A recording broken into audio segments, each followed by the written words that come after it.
Fala aí pessoal, tudo bem com vocês? Aqui quem fala é o Landim e sejam bem-vindos a mais um episódio do nosso querido Lorencast.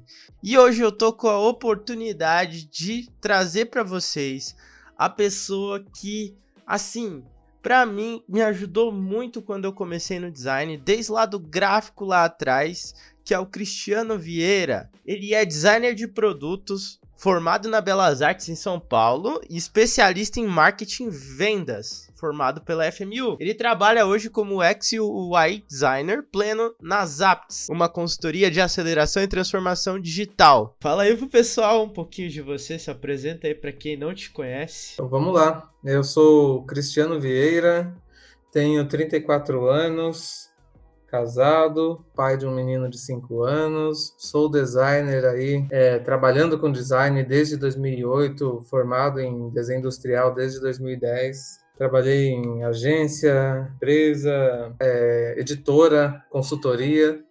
Já tive também, né, trabalhando por conta aí, pequena empresa, profissional liberal. E tô no design aí esse tempo todo, passando por vários lugares, várias tendências também que aconteceram, e eu me defino como um designer, né? Eu não gosto de especificar, eu sou designer gráfico, sou designer de produtos, eu sou um designer, né? Isso eu acho que faz parte da minha vida, da minha forma de pensar, da minha forma de olhar o mundo, então eu me vejo como um designer e gosto de ser um designer também. Gente, para quem não sabe, o Cris aí eu considero ele como meu tutor no design, porque ele que me inseriu nesse mundo aí. Então, Cris, meu, é um prazer estar gravando com você aqui esse podcast. E aqui a gente até tava comentando, né? Você tinha um podcast também, né? Antigamente. Sim, cara, eu e um outro designer, um cara top, que é o Bruno Sugira. Eu vou até mandar o link desse podcast aqui para ele ver que eu tô falando dele. O cara que você falou assim, eu não sei, cara, eu como que você falou aí, tutor? Tutor. Então, assim, cara, eu me vejo assim, não sei se eu me vejo como um tutor de alguém ou um responsável por alguma coisa. Eu acho que você é um cara muito assim, cabeça aberta, né, capaz. Então, eu acho que você é seu próprio tutor, né? Porque eu vejo você como com muita competência aí. Mas o Bruno, ele me ajudou muito na época da faculdade, ele era meu veterano. Ele estava 2 anos à frente na faculdade lá e a gente resolveu ter um podcast. Eu tinha um site na época, era o juntaqui.com. Se você tentar acessar esse site hoje, ele é de um japonês. Eu acho que o nome dele é Jun Taki. E ele comprou esse domínio. Mas existia esse site e ele era uma espéciezinha de portal de blog de pessoas assim, não famosas, né? Mas que tinham um grande potencial, conteúdo legal, e eu agregava tudo nesse site. E resolvemos fazer um podcast. A gente falou de algumas coisas aí, falava de tecnologia, de tendências, não especificamente de design. E a gente teve aí alguns episódios de Junta Aqui, que era o JuntaCast na época, né? 2010, se eu não me engano, ou 2011, mas eu acho que era 2010 ou 2011. Não lembro agora. 2011, isso mesmo. Pô, cara, é história aí, hein? Nossa, 2010, o povo tá nessa de podcast ultimamente, né? Até nem é tanto pelo podcast, né, que a gente, o mais tradicional, assim, que a gente escuta mesmo e tal, só a voz. O pessoal gosta daqueles em vídeo e tal, né, que nem Flow e essas coisas. Mas enfim, podcasts à parte, vamos falar de design, né? Vamos. Cara, hoje você tá como UX design, mas antes você era designer gráfico. É isso? Você pode contar um Isso. pouquinho pra gente da sua trajetória aí como designer, design gráfico, UX? Claro. Primeira coisa, assim, eu me tornei designer antes de estudar design. Eu considero a minha história mais ou menos assim, né? Porque o início de tudo realmente é quando eu era criança. Eu gostava de desenhar, mas eu era péssimo em desenho. Meus desenhos, eles não tinham estética, eram feios mesmo. Eu estava na quarta série, se eu não me engano. e teve uma aula e as pessoas começaram a eleger os desenhos mais bonitos. E eu comecei a perceber que ninguém escolhia o meu desenho e eu achei aquilo ridículo, né? Eu falei, poxa, eu gosto de desenhar, meu desenho é o pior. E eu fiz aquele curso de desenho do Instituto Universal Brasileiro, que era por correspondência. Você comprava nos Correios, chegava na sua casa as apostilas todo mês e você enviava nas apostilas, tinha as provas, você fazia aquilo, mas não era só desenho. O curso chamava Desenho Artístico, Publicitário e Pintura. E até pelo acesso, né, onde eu morava na cidade de Mairim, São Paulo, mas assim, mais periferia mesmo, né? Então a gente não tinha assim facilidade de chegar num lugar de curso, até não sei como era custo, nem tenho uma noção, porque na idade que eu tinha na época eu não tinha noção se a minha família tinha ou não condições de me colocar num curso. Mas eu fiz esse curso por correspondência e comecei a gostar muito. E a parte de pintura, pintura artística, pintura a óleo, guache, aquarela, eu era péssimo, porque as técnicas, só apenas lendo, era muito ruim. Mas o desenho eu aprendi mesmo. E mais uma coisa que ficou na minha cabeça, ainda mais por ser uma criança ali de 10 para 11 anos já, a parte de desenho publicitário me prendeu muito. Falava de gráfica, processos gráficos, processos de impressão, CMYK, das tintas. Eu não lembro se falava de RGB na época, porque era tudo muito analógico ainda. Aquele curso já era um curso mais antigo do que 1999, né? Eu acho que ele foi formulado no começo dos anos 90 e era vendido. E eu sei que o Instituto Universal existe até hoje. Deve ter se adaptado aí para o EAD, né? Mas foi assim que eu comecei. E aí, meu primeiro cliente foi meu pai, que ele era apicultor, e ele precisava fazer embalagens para vender o mel. Então eu fiz os rótulos que eram colados num pote de vidro, e eu desenhei as abelhas, eu criei o nome do apiário, com 10 anos. E outra coisa que eu fui com tinta mesmo na parede, tinha um paredão do lado de casa, assim, e eu pintei esse paredão, descrevendo que vendia mel, própolis, geleia real, essas coisas, e bem grande, e com 10 anos eu consegui fazer isso. Então, assim, esse foi meu primeiro job, cara. E isso assim, eu acho que eu nunca contei isso, assim, para muita gente, como eu tô falando agora, né? Porque bastante gente vai ver isso. Mas depois disso, estudando, minha irmã foi fazer um curso de informática, eu fiz um curso também, aquele curso, Word, Excel, PowerPoint, eu acho que era só isso. Aprender um pouco mexer no computador, porque eu não tinha um computador em casa. Eu fui ter um computador, a gente foi ter um computador em 2003. E minha irmã terminou o curso, eu terminei também. Ela foi para o curso avançado, que era CorelDRAW e Photoshop. E eu não fui para esse curso. Aí eu vi ela fazendo as coisas em casa. E a minha irmã é designer também, né? É que ela também fez educação física e foi mais para o lado da educação física, mas ela é designer. E na época ela estava estudando esses cursinhos aí de CorelDRAW e tal. E eu sentei do lado dela um dia vendo ela fazer. Falei, cara, eu acho que eu gosto disso daí. Aí comecei a mexer depois com o que eu vi ela fazendo e fui aprendendo. Aí eu fiz uma Ferrari, uma vista lateral de uma Ferrari, e todo mundo começou a elogiar. Isso me empolgou. Aí eu comecei a aprender software, comecei a aprender as coisas e comecei a pegar projetos. Até que eu fui estudar administração, nada a ver. E no final do semestre, o diretor da faculdade, se eu não me engano, o nome dele era Rodrigo Tafner, né? Ele comentou para mim, cara, você é um cara criativo, você não é da administração. Você tem que estudar publicidade, você tem que estudar design. Quando ele falou design, me abriu a mente, porque eu nunca tinha pensado em design na minha vida como profissão. Eu pensava que aquilo que eu gostava ia me levar para ser um arquiteto, para ser um projetista de alguma coisa, né? Um engenheiro de alguma forma. Mas ele falou design, eu fui ver. Até porque as apostilas, quando eu estava para terminar o ensino médio, a gente tinha as apostilas de cursos que as faculdades imprimiam e distribuíam nas escolas para os alunos do terceiro ano.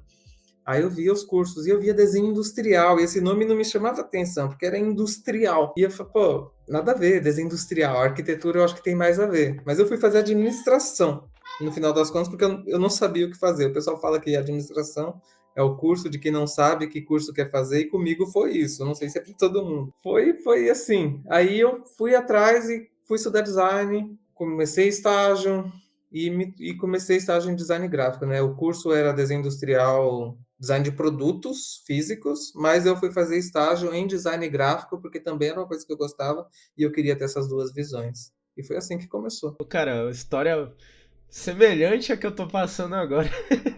Que eu tô como designer gráfico e tô fazendo design de produto, mas produto, né, que hoje a gente fala, design de produto, cara, né, mexe com site ali, né? Não, fica produto, cadeira. Então, É, é que até esse nome não casa muito bem hoje em dia por causa dessa tendência de chamar o produto digital design de produto. Então, até eu mesmo estou chamando agora de desenho industrial mesmo, porque faz mais sentido, né? É projetar, fazer produtos. Tanto que meus trabalhos, assim, dos semestres era projetos moveleiros, eletrodomésticos, tem um liquidificador que eu projetei. Eu fiz também um projeto de um computador conceitual, que foi no meu TCC. Foi bem legal trabalhar com produto, mas a visão, o pensamento de design que aplicava nos produtos físicos é muito semelhante ao produto digital. A ferramenta que a gente usa para construir, não. Mas o design thinking, os processos de ideação, mesmo de descoberta, são muito parecidos, tanto que eu uso muito do que eu aprendi na faculdade hoje em dia. e falando em faculdade, vamos lá. Hoje eu tô vendo, acho que geral, assim, no mercado, né? Tá vendo um boom do pessoal falando assim que não precisa de faculdade, que faculdade, não, faz um cursinho ali, ainda mais para a área de UX e UI, né? Que a gente ainda vai falar um pouquinho sobre isso. Falando assim, pô, não, faz um curso ali da escola X, faz um negócio ali que você já vai sair um UI UX designer daqui. Qual que é a sua visão sobre isso, sobre toda essa dinâmica que está acontecendo hoje? Cara, sim. Não só UX, UI, mas também designers gráficos, designers em geral. Eu conheço muita gente boa formada e não formada, né, na faculdade. Muita gente que começou, por exemplo, na gráfica de um parente, de um tio, né, como ajudando ali dentro da gráfica, e aprendeu os processos e sabe trabalhar com impressos, sabe trabalhar com digital. Eu conheço gente aí que hoje trabalha na área de front-end, mas já foi designer também e trabalhou em gráfica e foi aprendendo, não tem a formação específica em design. Mas ao mesmo tempo que tem gente boa, tem gente que eu não considero assim. É até ruim falar isso porque não é o meu julgamento que vai definir a pessoa ou não. Mas talvez a pessoa careça de uma formação para deslanchar na carreira, porque muita gente já vem falar comigo, né? Mas como que eu faço para migrar para ir fazer produtos digitais? O que eu preciso fazer? O que eu preciso aprender? Então a pessoa fica muito presa na ferramenta porque foi assim que ela aprendeu. Eu aprendi a mexer no Photoshop, ou no CorelDRAW, ou no Illustrator, o que seja, e fica preso à ferramenta. O que eu tenho que aprender? Eu tenho que aprender Sketch, eu tenho que aprender Figma, eu tenho que aprender... Eu falei, não, primeira coisa que a gente tem que entender é o que você vai fazer. Os produtos digitais, por exemplo, eu vou fazer um site, eu vou fazer um sistema, né, um SaaS, alguma coisa assim da vida, não é ferramenta, é como aquilo funciona, para que serve, como que é construído, né, como que são as metodologias de desenvolvimento hoje. A gente não desenvolve um produto do começo ao fim. São etapas de entrega, né, nas metodologias ágeis, então tudo isso é muito importante, fora que entender como resolver problemas, modelos mentais, como funciona na cabeça do usuário, tudo isso para mim está antes da ferramenta. E a faculdade ela dá uma base. E eu ouço falar assim, né? A faculdade é perca de tempo, é perca de dinheiro, é um investimento muito caro, e realmente é muito caro. Então, eu aconselho para qualquer pessoa, em qualquer âmbito do design. Vai primeiro fazer um cursinho, vê se você gosta daquilo, tenta trabalhar de alguma forma, fazendo alguma coisa para ver se é para você, e aí você investe na sua carreira, cara. Se é uma faculdade ou se é um curso mais caro, mas faz ele se pagar, né? A gente tem que se garantir também. Eu vou investir aqui, mas isso aqui vai retornar para mim. Então, às vezes tem o preço, né? Eu não posso fazer uma faculdade caríssima. Beleza, mas eu posso fazer um EAD, eu posso fazer uma faculdade mais acessível, eu posso fazer alguma coisa para ter também essa formação, porque acaba pesando, né? Eu já trabalhei com pessoas que tinham competências muito parecidas com a minha, mas essas pessoas ganhavam menos por não ter o título da faculdade. Então, fica a critério da pessoa escolher, né? Será que vai fazer diferença para mim isso ou não? Então, também acho que é da realidade de cada um. Vamos lá, vamos comparar. Tem duas pessoas, né? E aí tem uma com faculdade e outra sem. As duas estão a mesma coisa, pau a pau. Claro que não vai ser um critério de escolha e tal. Mas se a pessoa, tipo, tem um título a mais, faz diferença, né? Faz. Eu uso essa comparação sempre que alguém me fala. Se você tiver em condições de igualdade, a única coisa for o título, é o título que vai fazer diferença. Ele vai pesar para outro lado, né? Se você não tem, outra pessoa tem, vai pesar para outra pessoa. Mas o título por si só, se não tiver o conhecimento adquirido, né, a atitude ali envolvida também, não é nada, né? É vazio. Tem uma estatística aí, eu não lembro o número exato, mas a maioria das pessoas que se formam nos cursos em geral não atuam na área de formação, vão fazer outras coisas. E quem que atua na área de formação? Né? São as pessoas que conseguem ali engrenar seus primeiros trabalhos e tem algumas portas de entrada, né? Uma delas é o estágio, outra delas é ser autônomo naquela profissão, mas muita gente vai para outras áreas porque realmente acha que o título vai resolver para ela, né? E muitas vezes não, ele não consegue e desiste, vai fazer outra coisa. Aquele negócio, eu até. Uns dias atrás eu tava falando com a minha esposa, eu acho que eu falo isso com todo mundo que eu converso. Não adianta nada você querer pagar ali 4 anos de faculdade pra ser bacharel em alguma coisa se você não gosta de fazer aquilo. Então, tipo assim, né? Você vai, sei lá, vou me tornar aqui um arquiteto. Vou estudar 4 anos pra eu ser um senhor arquiteto. Mas tu não gosta de fazer arquitetura. Tu não gosta de projetar espaço. Tu não gosta de mexer com sketch e tal. Às vezes tua parada é, sei lá, eu gosto de produzir um som aí no final de semana e pá. Então varia muito do que a pessoa gosta também, não pelo título, né? Queria te fazer uma pergunta. Você que conhece os dois contextos, tanto o contexto do design gráfico, quanto agora que tá conhecendo o contexto, né, do UX e UI design, né? Qual é a diferença entre os dois? Beleza, vamos ver. Primeiro que o designer gráfico, muita gente acha que você vai trabalhar com impressos, né? Que você vai por causa do nome gráfico e associar a gráficas, eu digo as pessoas leigas acabam associando dessa forma.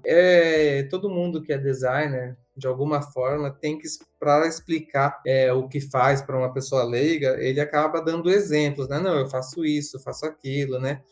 E o designer gráfico ele é muito amplo, ele é muito amplo. Eu atuei inicialmente com embalagens, trabalhei também fazendo peças publicitárias, social media, peças para social media, tratamento de foto eu fiz bastante, né? Você fez também tratamento de foto comigo ali. Nós fizemos assim, como designer gráfico, cara, eu acho que a principal característica é a gente resolver problemas de comunicação visual, porque a comunicação visual é uma forma de linguagem. Eu vou pegar um exemplo, eu trabalhei em editora, né? E uma das coisas que eu abomino é eu ter um livro, e eu vou inventar um nome aqui para um livro qualquer, tá? Mas é assim, o livro das canecas. Aí embaixo eu tenho a foto de uma caneca. A comunicação está redundante. E se, assim, eu estou inventando esse nome, né? Mas assim, como que eu posso trabalhar para que essa imagem e todo esse livro expresse esse título sem causar uma redundância na comunicação e ampliar a mensagem de impacto que aquele livro vai ter na prateleira da livraria, seja virtual ou física, né? No Saraiva da vida ou no Amazon. Então, às vezes é uma sacadinha, uma coisa divertida, depende da pegada do livro, né? Eu vou resolver esse problema de comunicação e esse problema de comunicação resolvido vai dar resultados para quem está me contratando.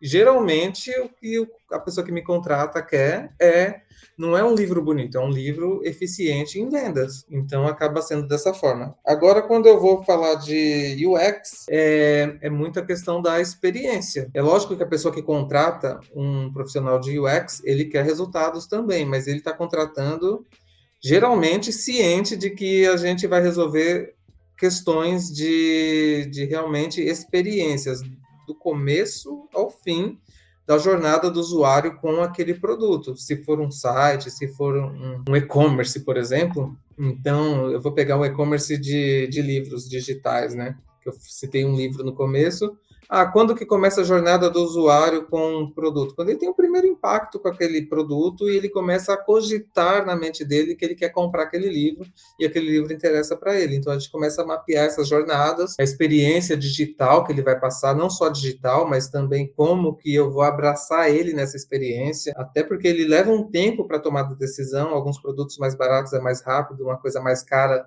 pensada, depende, né? Pode levar até alguns meses para eu me decidir comprar alguma coisa se for muito caro.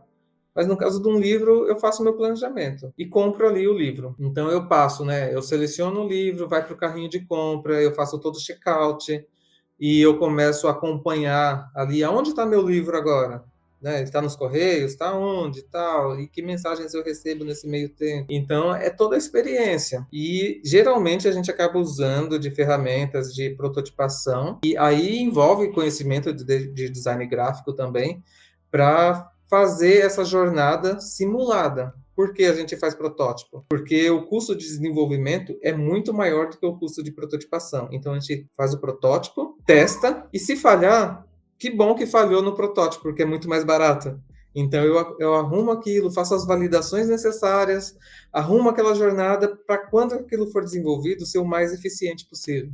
Então, eu acho que essa é a grande diferença. Um pensa a jornada como um todo, enquanto o outro pensa não apenas aspectos estéticos, mas também a forma de resolver um problema, mas não necessariamente a experiência como um todo, mas a experiência de contato, né, tátil com aquele produto, ou visual mesmo, um site, né? Eu trabalhei com web design. Web design eu vou fazer um produto digital? Posso fazer, mas não é pensado da mesma forma, não envolvi os mesmos processos, né? Tinha essa grande diferença.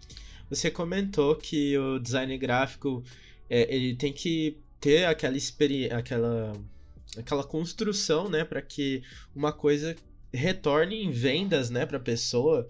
Mas uma coisa que eu fico me perguntando, eu queria jogar para você também essa dúvida. Vamos lá, eu sou designer gráfico, eu fiz ali, tive um trabalho, tive toda uma teoria ali e tal, apliquei todos os conceitos, criei uma peça, seja física, seja digital, super legal, super coerente. E aí, no final das contas, eu não tenho resultado do que aquilo gerou e também eu fico naquela de... Pô, não, tá bonito. Não, tá feio. Não, tá verde, eu quero roxo.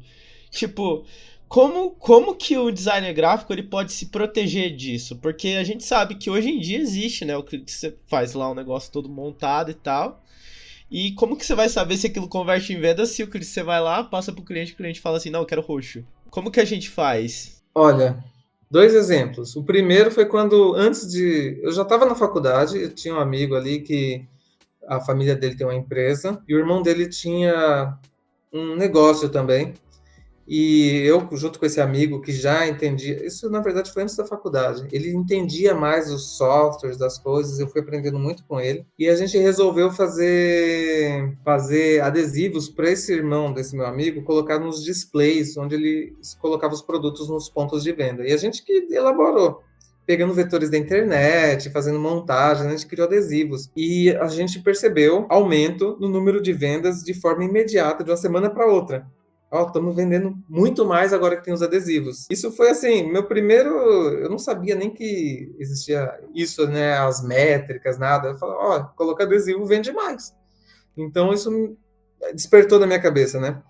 E lá na frente, já fazendo o estágio, eu perguntei para um designer aí, né? Que era muito mais experiente, uma figura aí, famosa até no meio do design gráfico.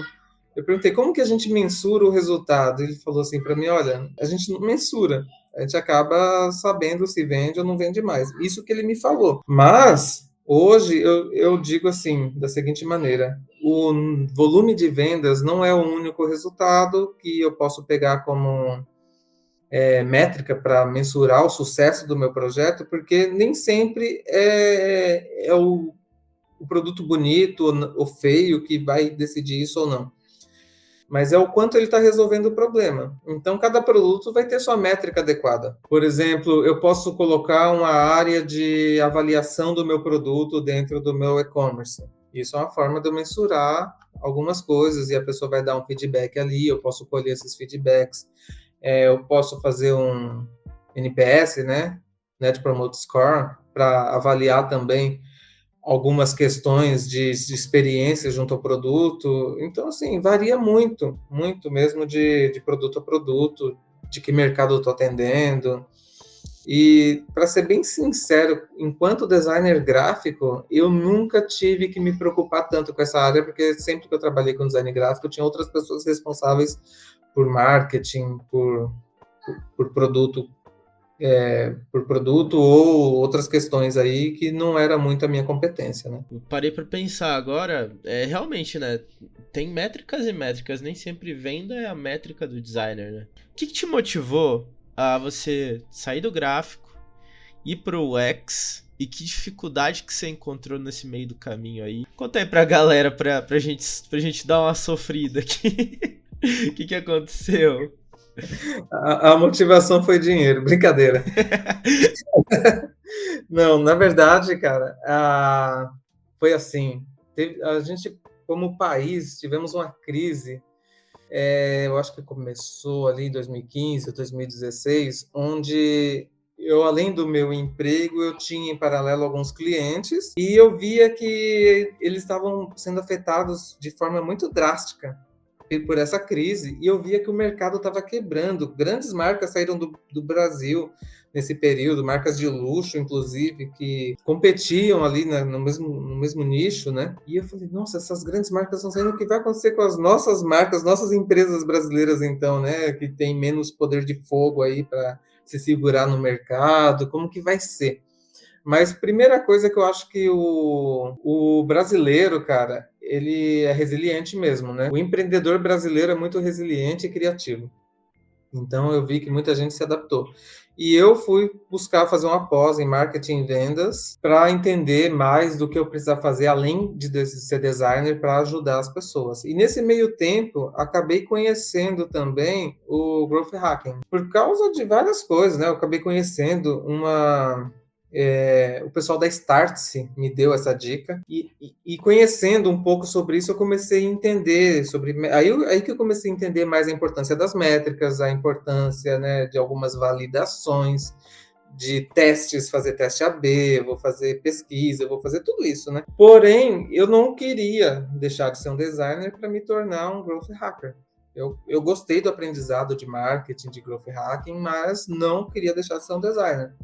Porém, eu comecei a estudar muito sobre um assunto que eu sempre gostei, foram as empresas disruptivas, né, que a gente chama de startups aí, mas tem as big techs também, hoje em dia, né, que começaram como startups, e eu sempre gostei muito desse assunto, li todas as biografias que eu encontrei do Steve Jobs também, a biografia oficial, o Fascinante Império Steve Jobs, né, os 6 livros sobre o Steve Jobs eu já li na vida. E eu sempre gostei da temática. Eu comecei a estudar sobre startups e eu comecei a ver como que era perceber nessas literaturas a importância do UX design. Até mesmo a biografia oficial do Steve Jobs, ela tem um capítulo somente dedicado ao design. É muito bom, se a pessoa não quer ler a biografia inteira, vai nesse capítulo específico, que é muito bom. Entendendo todo esse contexto, eu vi que havia espaço para um profissional de design ajudar a alavancar negócios, a alavancar ideias, a tornar o mundo melhor, conectando pessoas que com a necessidade e pessoas que podem atender essa necessidade através da tecnologia, né? Como é o caso do Uber, por exemplo, né? E como eram feitas as descobertas, como eram os processos de entrega, as metodologias ágeis, e isso acabou me motivando, a vontade de fazer parte disso, né? Até na minha contratação atual, eu falei, eu quero fazer parte de uma empresa que trabalhe dessa forma, que eu acredito, que eu tenho interesse, eu tenho vontade de realmente trabalhar dessa maneira. E eu já vinha atuando com alguns clientes meus, pessoais ali, também aplicando já o conhecimento e obtendo resultados. Então eu me apaixonei e falei, olha, realmente eu quero. Além disso, que eu falei o dinheiro no começo, né? Uma coisa que eu estava me frustrando é que o trabalho do design gráfico estava muito desvalorizado. Eu acabei fazendo uma estratégia pessoal de posicionamento, tudo, eu acabei deixando de fazer alguns tipos de trabalhos que estavam muito pulverizados financeiramente e focando mesmo em trabalhos com valores mais agregados, né? Branding e outros trabalhos nesse sentido. Mas, até por ser um pai de família, eu tenho que pensar também desse lado financeiro. E eu falei, onde hoje eu posso colocar todo o meu potencial e obter reconhecimentos e saber que meu trabalho está dando resultado e isso vai ser percebido por quem paga o meu salário e eu vou ter retorno disso também. E o X hoje ele tem proporcionado isso, porque as pessoas veem o resultado, a diferença que o X faz no desenvolvimento de um produto digital e outros produtos também, né? Quando você foi migrar para o UX, qual foi a dificuldade que você encontrou como gráfico há muito tempo para UX? Na hora da empresa contratar e tal, o que eles pediam, o que você não tinha, ou o que você já tinha? Eu acho que a principal dificuldade não foi técnica, porque aprender Figma, Adobe XD, eu até cheguei a mexer no Sketch, mas eu não aprendi de fato o Sketch, né? E isso não foi difícil, porque quem sabe Illustrator, sabe alguma coisa vetorial nesse sentido aí, já tem uma noção de como construir. Entender os conceitos, né, de navegação, prototipagem, não é complicado. Para mim, a parte mais difícil mesmo e que foi um obstáculo a ser superado foi, primeiro, eu entender que eu precisava validar os meus processos. Antes disso, de começar a entender isso, as minhas validações eram baseadas em comparações com outros produtos. O pessoal está fazendo assim, ou então essa fonte ficou mais bonita, olha aqui, ou fazia um teste AB no máximo. Não tinha essas validações todas do processo para eu avançar e fazer as entregas e entender. E outra coisa também que eu considero muito importante é o portfólio. Eu falo isso porque foi uma barreira para mim. A minha sorte foi que eu trabalhei em alguns produtos que foram para o mercado, né? Alcançaram aí América do Sul quase toda, Brasil, setor educacional, e isso serviu como portfólio, né, experiência também, mas ter um portfólio, mesmo que você não tenha trabalhado em grandes produtos e tal, é bom ter cases, não apenas cases de cursos, eu fiz no curso e meu trabalho foi esse aqui, isso talvez ajude, mas eu não considero que é o ideal pegar um trabalho de um curso e colocar no meu portfólio e pronto, né, isso demonstra até, não sei, pode não ser, mas até passa a ideia de preguiça, né? Às vezes não é, às vezes não há tempo mesmo, mas a gente tem que se virar de sábado para domingo, final de semana, e fazer o portfólio, porque faz grande diferença, cara. Eu acho que para muita gente que tem a capacidade, acaba perdendo a oportunidade por conta de portfólio. Então, ganhar experiência eu acho que é um grande obstáculo aí, que foi um pouco para mim, que pode ser para muita gente. E que dica você dá para a pessoa que está querendo montar o seu portfólio e normalmente assim ela não tem nada? Por exemplo, ela não tem curso, não tem case, não tem experiência. Às vezes até tem, né? Até tá trabalhando ou tá estudando na faculdade e tal, mas quer entrar para essa área, mas não tem nada. Que dica que você dá para essa pessoa? Pô, eu vi um Medium muito legal um dia desse, faz um tempinho já, na verdade, porque assim, UX não é tela, fazer tela, né? Muita gente acha, vou fazer a tela e tal, isso é UI, né? Eu vou me prender a questões de navegabilidade e outras coisas, mas falando de product design como um todo, né? Mas eu vou resolver um problema que existe e vou melhorar a experiência que aquela pessoa vai ter com aquele serviço, com aquele produto. E esse Medium que eu vi era o cara relatando, olha, como que eu resolvi o problema de lavar louça na minha casa? Porque sempre ficava um monte de louça e ninguém queria lavar e tal. E ele foi contando o que ele fez e restringiu o número de talheres, restringiu o número de pratos, restringiu as coisas e foi contando como aquilo foi resolvendo.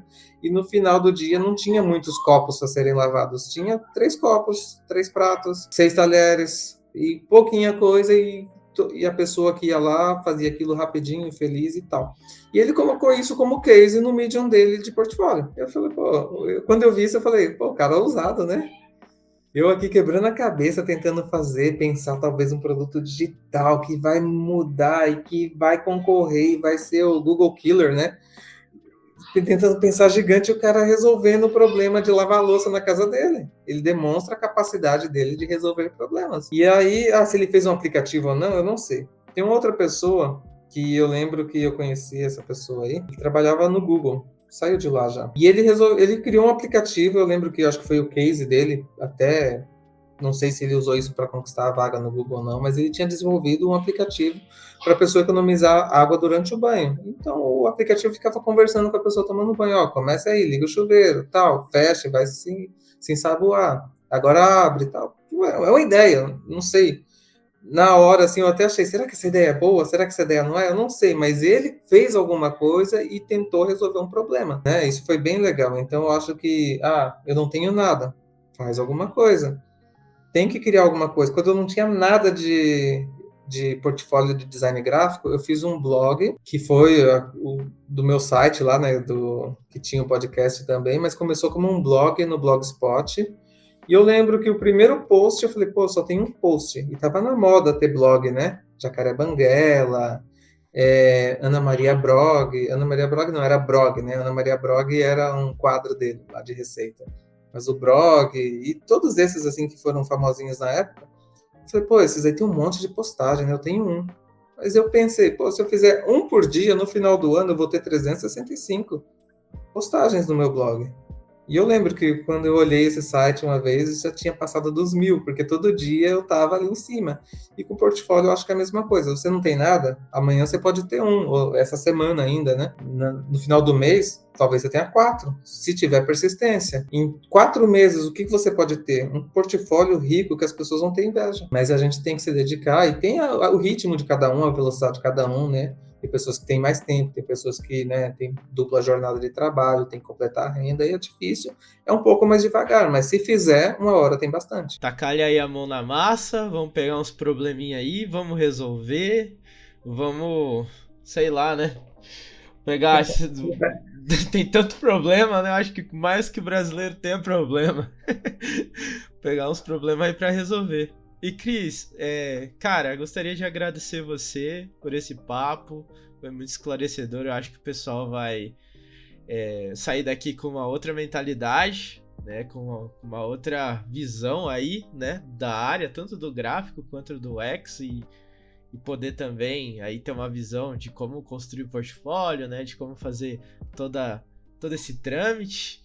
E para finalizar, Cris, gostaria que você fizesse seu jabá aí e deixasse uma frase de efeito pro pessoal. Olha, frase de efeito a queima-roupa, eu vou fazendo jabá enquanto o cérebro vai funcionando aqui em segundo plano. Mas pessoal que quiser adicionar aí lá no LinkedIn, eu tô lá, Cristiano Vieira. Se não me encontrar, procura o Giovanni aí, eu sou, né, conectado com ele lá. E também nas outras redes sociais, sempre me encontra como Cristiano ID, Cristianoide, né, tudo junto. E dá para me encontrar no Instagram, no Twitter também, e até no Facebook, por esse ID aí. E a frase de efeito, cara, que eu trago para minha vida, eu acredito que a persistência supera o talento. Eu não estou citando Naruto aqui, mas eu acredito muito nisso, cara, porque a persistência muitas vezes supera um talento preguiçoso, né? Porque uma pessoa com talento, com persistência também vai longe, né? E uma pessoa que talvez ache que não tem talento, mas ela tem... Todo mundo tem um dom. Não sei qual é o seu dom, mas você tem um dom e use ele, seja persistente. Ninguém está me dando valor agora, não tem problema. Existe um nicho precisando do seu talento, da sua capacidade de resolver problemas, então persista. Só queria deixar aqui também, você falou fazer meu jabá, mas eu também queria fazer o jabá, porque eu estou trabalhando lá nas apps, e as apps têm vagas abertas para desenvolvedores, para pessoal de UX também. Não sei se hoje tem vagas abertas, eu acredito que sim, mas tem o banco de talentos, deixe o seu currículo lá, deixa o seu nome, porque sempre está abrindo oportunidade, a empresa está crescendo num ritmo muito incrível, então a empresa crescendo quer dizer que a equipe cresce, e isso é sensacional. Então, se você estiver buscando um lugar sensacional para trabalhar, um ambiente, né, clima interno incrível, as apps eu aconselho, eu estou lá, tem uma oportunidade aí para quem talvez esteja buscando aí, né, ir para UX também, ou desenvolvimento, se tem alguém que escuta aqui, tá lá as apps. Então é isso, pessoal. O episódio de hoje vai ficando por aqui. Agradeço ao Chris pela presença no nosso podcast. E caso vocês queiram participar também do podcast, manda uma DM lá no Instagram. Nosso Instagram é lorencast.pod. Tem bastante conteúdo legal que eu tô lançando por lá. Então não tem só os podcasts gravados, tem alguns vídeos, alguns takes. Tem o canal no YouTube também, se você quiser ver algum conteúdo lá. Então segue a gente e segue o Chris também. Vou deixar todas as redes aqui. Segue as apps também, lá no LinkedIn, no Instagram. Então é isso, gente. Muito obrigado para você que ficou até aqui e nos ouviu. Um grande beijo, um grande cheiro para você e até o próximo episódio. Falou!